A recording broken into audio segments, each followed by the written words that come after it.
বন্ধুরা আমি একটু চিকেন রান্না করব, তো চিকেনটাকে ম্যারিনেট করে নিচ্ছি। প্রথমে আমি লবণ দিয়েছি, গুঁড়া মরিচ দিয়েছি, তারপর দিচ্ছি আমি জিরা গুঁড়া, তারপরে দিচ্ছি ধনিয়া গুঁড়া, তারপর দিব আমি রসুন বাটা, তারপরে দিব আমি আদা বাটা,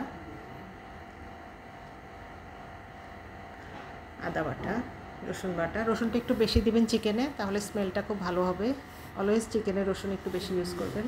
তারপর দিচ্ছি আদা বাটা, তারপর দিয়ে দেবো আমি টক দই। আমি টক দইটার পানি ছেঁকে নিয়েছি, দেখুন আমি টক দই দিয়ে মেখে নিচ্ছি। আপনারা যদি টক দই না থাকে তাহলে লেবু ইউজ করতে পারেন, লেবুর জুসটা। তারপর দিয়ে দিচ্ছি আমি সয়া সস। আর সয়া সসে লবণ আছে, তাই আমি আগে একটু লবণ কম করে দিয়েছি। মনে রাখবেন সয়া সস কিন্তু লবণ থাকে। তারপরে আমি একটু টমেটো সস দিয়ে সব কিছু খুব ভালো করে মেখে ম্যারিনেট করে রাখবো অন্তত 15-20 মিনিটের জন্য। যে আমি মেখে নিচ্ছি। ম্যারিনেট করে আমি চিকেনগুলোকে কিন্তু ডুবো তেলে ফ্রাই করে নিব।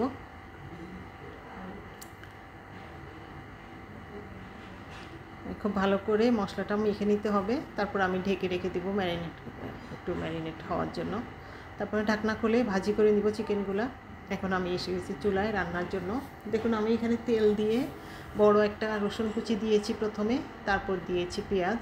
একদম ইজিভাবে রান্না করব, তেমন কিছুই দিব না আমি।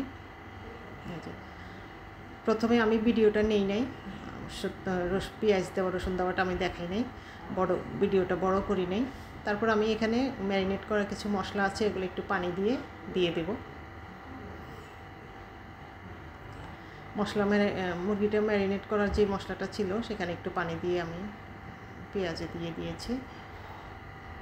যে দেখুন এখন আমি এই যে চিকেনগুলো আমি ফ্রাই করে নিয়েছি, দেখুন আমার চিকেনগুলো কত সুন্দর দেখা যাচ্ছে।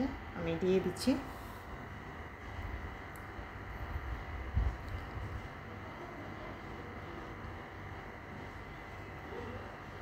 চিকেনগুলো দিয়ে আমি অনেকক্ষণ কিন্তু এগুলা কষিয়ে নিব। অনেকক্ষণ বলতে 10 মিনিট কষিয়ে নিব, 8-10 মিনিট কষিয়ে নিব আমি। তারপর আমি এখানে অ্যাড করব টমেটো সস। আমি অনলি টমেটো সস দিয়ে চিকেনটা করব। আমাদের কিন্তু বাসায় অনেক বড় বড় টমেটো সস নিয়ে আসে, কারণ আমাদের টমেটো সস অনেক লাগে। সয়া সস, টমেটো সস এগুলো আমাদের কন্টিনিউ থাকে। দেখুন আমি সয়া সস টমেটো সস দিয়ে দিয়েছি। এখন আমি খুব ভালো করে মিক্স করে নিব। চুলার জালটা হালকা আঁচে রাখবেন, চুলার জাল বেশি জোরে দিবেন না, নাহলে কিন্তু পুড়ে যাবে। এখানে কোনো পানি নাই, শুকিয়ে গিয়েছে। আপনি এই কারিটা আপনি পরোটা দিয়ে খেতে পারবেন, নান দিয়ে খেতে পারবেন, সাদা ভাত দিয়ে খেতে পারবেন, ফ্রাইড রাইস দিয়ে খেতে পারবেন, পোলাও দিয়েও খেতে পারবেন। মানে যে কোনো কিছু দিয়ে খুব ভালো করে খেতে পারবেন, এবং বাচ্চারা তো খুবই পছন্দ করবে। আর এক টুকরা মাংস, একটু ঝোল, মানে মশলা দিয়ে আপনি ভাত খেয়ে উঠতে পারবেন। এত মজার খাবার এটা। আর শেষে দিয়ে দেবো আমি কয়েকটা কাঁচামরিচ, মাঝখান দিয়ে ফালি করে দিয়েছি, কেটে দিয়েছি।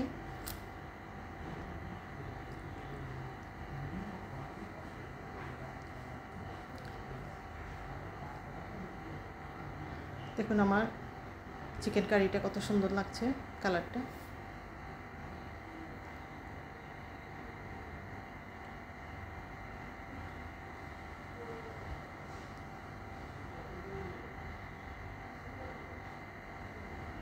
এখন আমি কিছুক্ষণ ঢেকে দিয়েছি আস্তে জাল দিয়ে, ভিতরে মাংসটা সুন্দরভাবে মশলাগুলো ঢুকে যাবে। আরও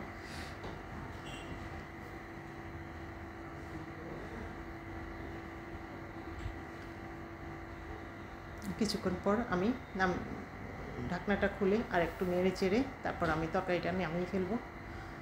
তো জানাবেন বন্ধুরা আমার রান্না কেমন হয়েছে।